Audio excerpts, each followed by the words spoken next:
sommes en train, nous avons commencé par une petite partie religieuse dans les pierres levées, on en a vu quelques-unes, et maintenant c'est l'habitat. L'habitat. Alors toutes ces façades de montagnes de roches, c'est l'habitat. Ce sont les abris sous roches. Les gens vivaient là. Alors ils creusaient, soit ils utilisaient une roche déjà creuse, soit ils la creusaient eux-mêmes, ils construisaient une muraille devant, et ça leur servait d'habitation. Alors ce que nous allons voir, quelques-unes de ces habitations, de ces abris sous roches, sont encore intactes, protégées et respectées d'ailleurs par tous les hommes qui sont succédés jusqu'à nous, mais non pas par ignorance, parce qu'il ne faut pas croire que parce qu'il y a encore des habitats, parce qu'il y a encore des pierres relevées, c'est parce que les gens ont oublié leur existence, et pas du tout. Les gens dans la région savent très bien où se trouvent ces temples, où se trouvent ces pierres levées, où se trouve cet habitat. Mais par respect des anciens, par respect de l'histoire, parce que si c'est un endroit, c'est un bois sacré, c'est un bois de chêne, c'est un bois sacré, le bois des druides, on l'a respecté et on ne l'a jamais touché. On a soigneusement évité de toucher à ces symboles religieux. On a travaillé les terres à côté pendant des siècles, mais on a conservé l'habitat et les emplacements de temples, parce que les grands anciens. Beaucoup ne savent pas du tout à quoi servait-il, à quoi il servait, mais à quoi pouvait bien-il servir, mais par respect de la chose ancienne, par ceux qui sont passés ici avant nous, on ne les a jamais touchés, on a toujours respecté les dieux. Un pendule, justement, Robert, à quoi ça sert exactement? À détecter les champs magnétiques. Voilà, détecter des champs magnétiques. Et la personne qui utilise un pendule, Il a une sensibilité particulière. Tout le monde peut utiliser un pendule, il suffit de travailler sa sensibilité. En travaillant donc sa sensibilité, on peut donc voir si un emplacement particulier, s'il est bon, ou si éventuellement il y a une anomalie dans ce champ, ou vraiment on peut peut-être faire quelque chose pour. Oui. Quel genre à sa disposition la personne qui utilise un pendule pour réguler ces anomalies? Qu'est-ce qu'elle peut faire pour que ça soit peut-être mieux? Elle peut faire d'abord détecter la source. Ensuite, à partir du moment où elle a détecté la source, soit la déplacer ou l'éparpiller, mais un pendule aussi détecte tout ce qui est courant. Du flux courant souterrain, par exemple, comme l'eau. Un pendule, on trouve l'eau, on trouve du minerai. On peut trouver tout ce qui peut dégager du magnétisme, tout simplement parce que le pendule, c'est le lien entre l'être humain et ce qui se trouve dans le sol, le courant magnétique dans le sol. Donc ce qui fait que quelqu'un qui a suffisamment entraîné une sensibilité forte peut arriver à détecter dans le sol ou retrouver quelque chose dans le sol, simplement à l'aide d'un pendule. D'accord. Donc quand tu parlais de source, c'est donc de source aqueuse, c'est-à-dire que tu faisais allusion à l'eau? Je fais allusion à l'eau ou au minerai. Au minerai, d'accord. C'est bien ça. Ça concrétise un peu mon idée. On peut réguler, on peut améliorer peut-être, entre guillemets, un lieu en déplaçant certaines structures qui peuvent être de la pierre ou éventuellement planter un puits en fer éventuellement dans un endroit pour avoir pour régulariser le champ d'un espace. C'est exact. Il me semble que c'est possible. C'est exact. Ok, ça. Une question me vient, Robert. Les champignons, oui. C'est par rapport aux arbres? C'est par rapport aux arbres. C'est une variété.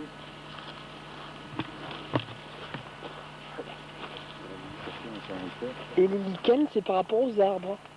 Oui, c'est là en général du côté nord. C'est le plus sensible à l'humidité. Et ces lichens sont un bon indicateur de l'oxygène de l'air? de l'air, du bon oxygène qu'il y a dans l'air pour pouvoir bien respirer dans un biotope, non, Robert?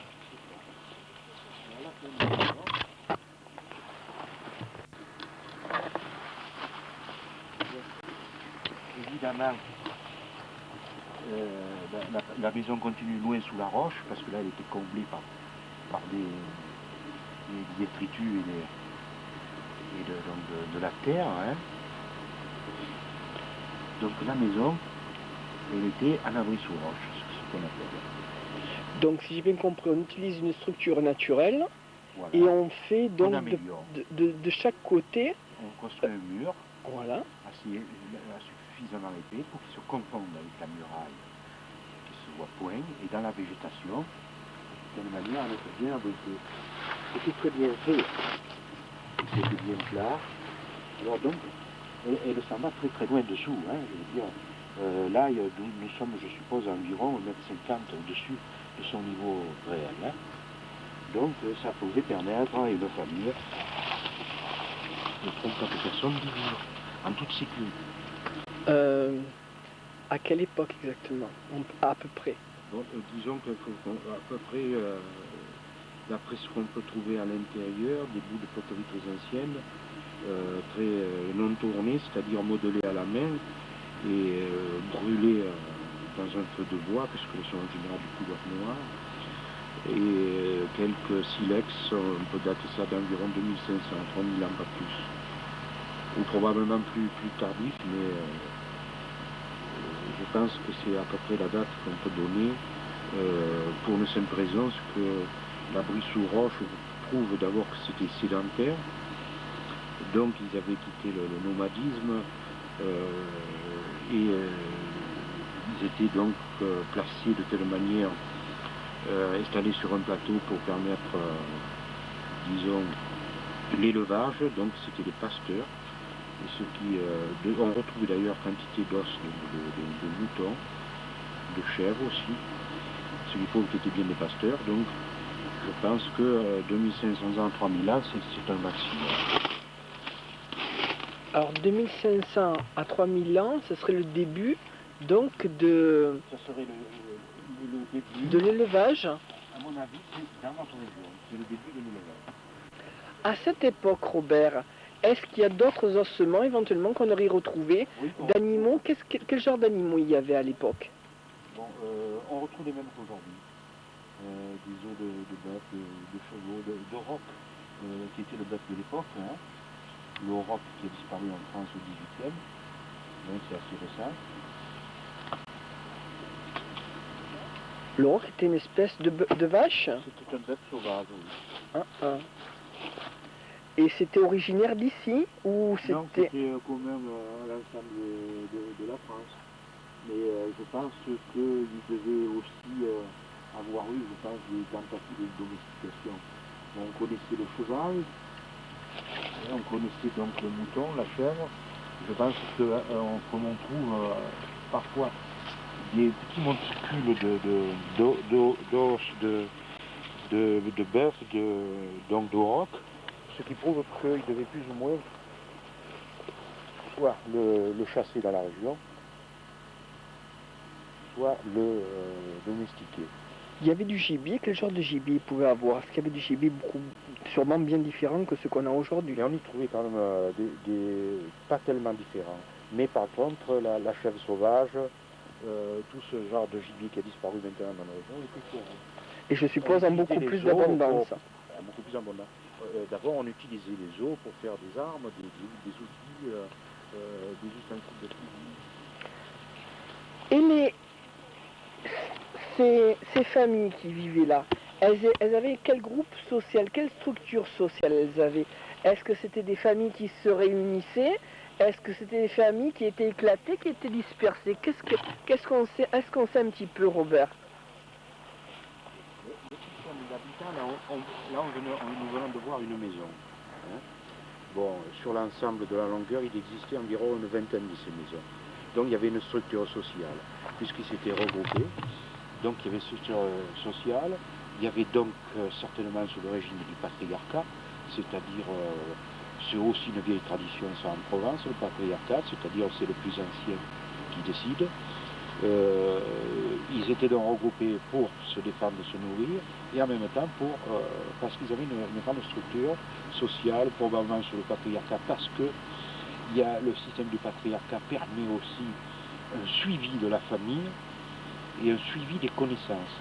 On se transmettait les connaissances par les anciens.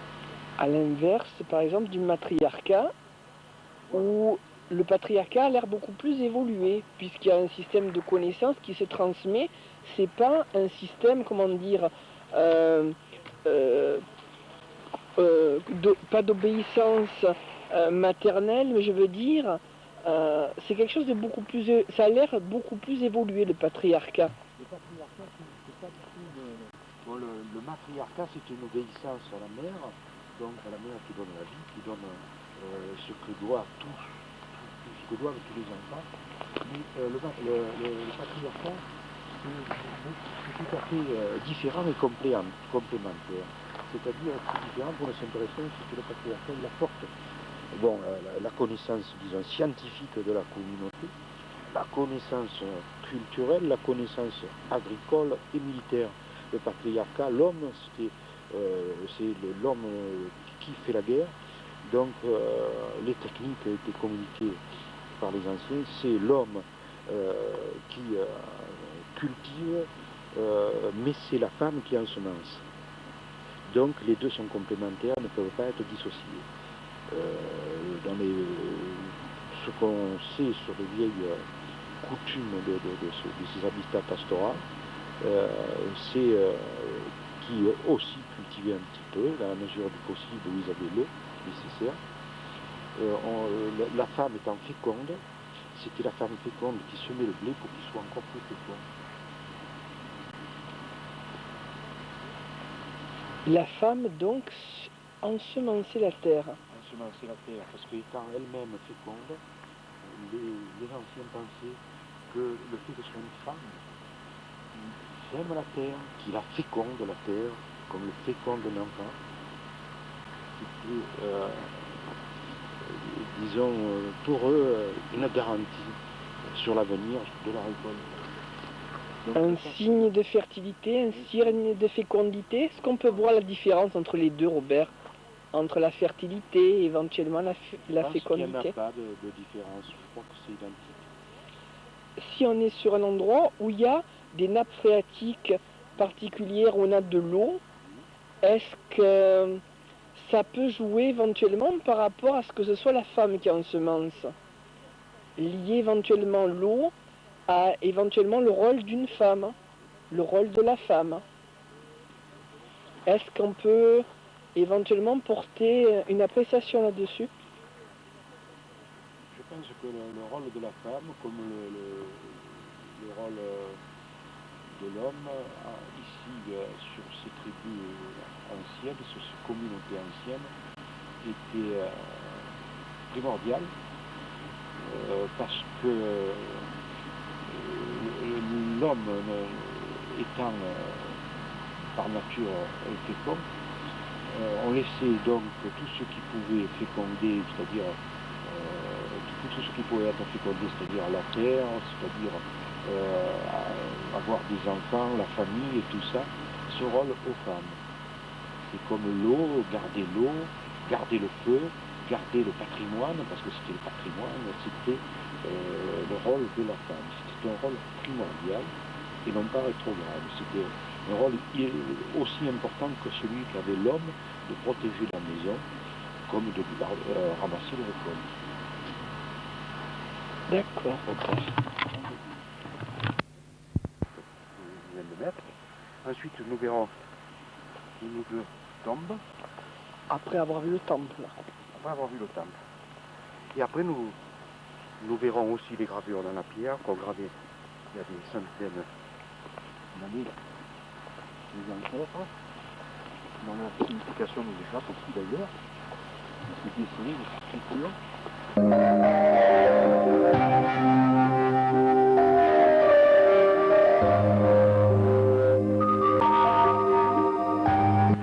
Voilà le premier temple. Alors celui-ci était coulé sur le côté.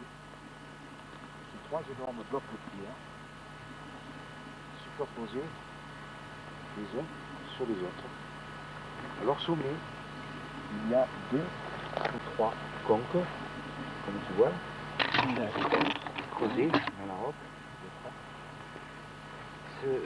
Donc, sur un emplacement extrêmement propre. Ok, oui. Pour permettre aux druides d'évoluer. Et donc, ici,